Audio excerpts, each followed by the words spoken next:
एक नगर में एक ब्राह्मण दंपत्ति रहते थे। वे दोनों प्रतिदिन 7 कोस दूर गंगा और यमुना नदी में स्नान करने जाते थे।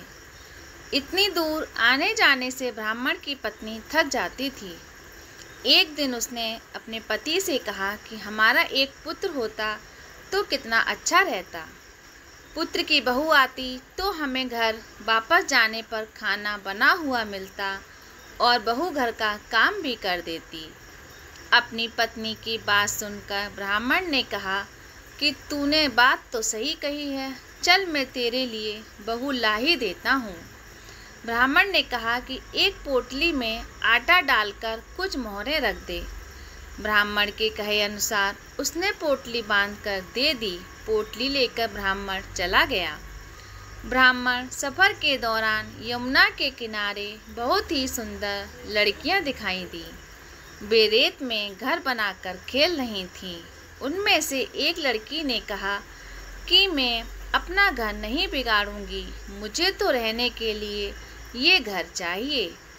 लड़की की बात सुनकर ब्राह्मण मन ही मन सोचने लगा कि बहू बनाने के लिए यही लड़की उचित है।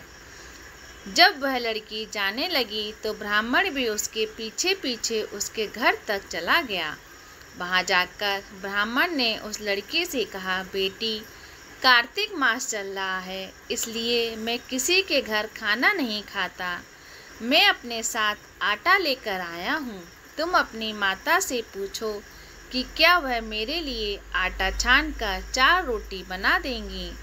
यदि वह मेरा आटा छानकर रोटी बनाएंगी तो ही मैं रोटी खा लूँगा। लड़की ने जाकर अपनी माँ को ये सारी बात बताई। माँ ने कहा, उचित है, जाकर ब्राह्मण देव से कह दो कि वह अपना आटा मुझे दे दे, मैं रोटी बना दूँगी। जब वह आटा छानने लगी तो आटे में से मोहरें निकलीं। वह सोचने लगी कि जिसके आटे में इतनी मोहरें हैं उसके घर में कितनी मोहरें होंगी। जब ब्राह्मण खाना खाने बैठा तो लड़की की माँ ने उस ब्राह्मण से पूछा, क्या आपका कोई लड़का है और क्या आप उस लड़के की सगाई करने जा रहे हो।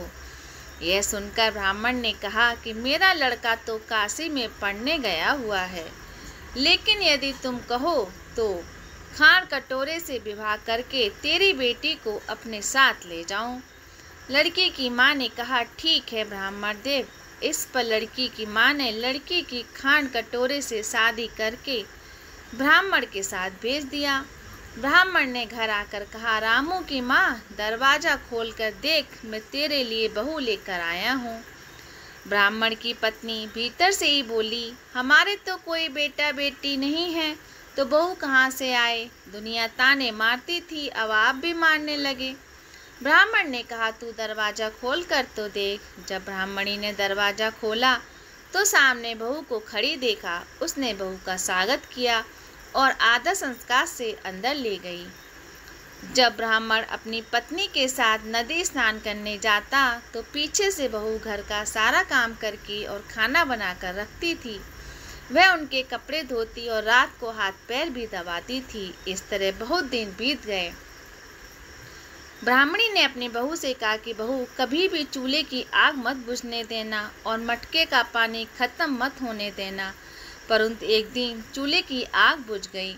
यह देखकर बहू घबरा गई और भागी भागी अपने पड़ोसन के पास गई और कहा कि मेरे चूल्हे की आग बुझ गई है, मुझे थोड़ी आग चाहिए। मेरे सास ससुर सुबह 5 बजे से गए हैं, वह थके हुए घर आएंगे, इसलिए मुझे उनके लिए खाना बनाना है। यह सुनकर पड़ोस में ने कहा कि तू तो बावली है, तुझे ये दोनों मिलकर पागल बना रहे हैं। इनके कोई पुत्र नहीं है, ये निसंतान है।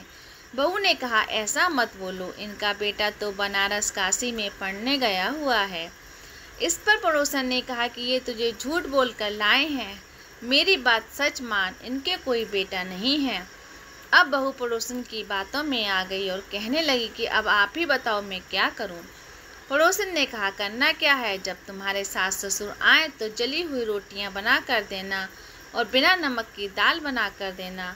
खीर की कचड़ी दाल में और दाल की कचड़ी खीर में डाल देना। पड़ोसन ने उसे अच्छे से सिखा पढ़ा दिया। फिर जब उससे सास ससुर घर आए तो उसने ना तो उनका आदर सत्कार किया और ना ही उनके कपड़े धोए। जब उसने सास ससुर को खाना दिया तो सास बोली, बहू आज ये रोटियां जली हुई क्यों हैं और दाल भी अधूरी है। तब बहू ने पलट कर कहा कि एक दिन ऐसा खाना खा लोगे तो कुछ बिगड़ तो नहीं जाएगा तुम्हारा। सास ससुर को खरी खोटी सुनाकर वह फिर से पड़ोस के गई और बोली कि अब आगे क्या करना है। पड़ोसन ने कहा कि अब तुम सातों कोठों की चाबी मांग लेना। अगले दिन जब भी स्नान करने के लिए जाने लगे तो बहू अड़ गई कि मुझे तो सातों कोठों की चाबी चाहिए। तब ससुर ने कहा कि इसे चाबी दे दो। तब सास ने बहू को चाबी दे दी। सास ससुर के जाने के बाद जब बहू ने दरवाजे खोल के देखा तो किसी में अन्न भरा है, किसी में धन भरा है, किसी कोठे में बर्तन पड़े हैं। जब उसने ऊपर सातवां कोठा खोला तो देखा कि शिव जी, पार्वती जी, माता लक्ष्मी, गणेश जी, पीथर पतवारी, कार्तिक के ठाकुर, दाई दामोदर, तुलसी जी का बिड़वा, गंगा यमुना और 33 कोटि देवी देवता विराजमान हैं। वहीं पर एक लड़का चंदन की चौकी पर बैठा माला जप रहा है। यह सब देखकर उसने लड़के से पूछा कि तुम कौन हो। तब लड़का बोला कि मैं तेरा पति हूँ, अभी दरवाज़ा बंद कर दे, जब मेरे माता पिता आएंगे तब दरवाज़ा खोलना। ये सब देखकर बहू बहुत खुश हुई और 16 श्रृंगार का सुंदर वस्त्र पहनकर अपने सास ससुर का इंतजार करने लगी। उसने अपने सास ससुर के लिए अच्छे अच्छे पकवान बनाए। जब उसके सास ससुर घर पर आए तो उसने देखा कि उनका आदर सत्कार किया और प्रेम पूर्वक खाना खिलाया और हाथ पैर दबाने लगी। पैर दबाते दबाते बहू ने कहा कि माँ, आप इतनी दूर गंगा स्नान करने के लिए जाती हो, आप थक जाती होगी, इसलिए आप घर पर ही स्नान क्यों नहीं करती।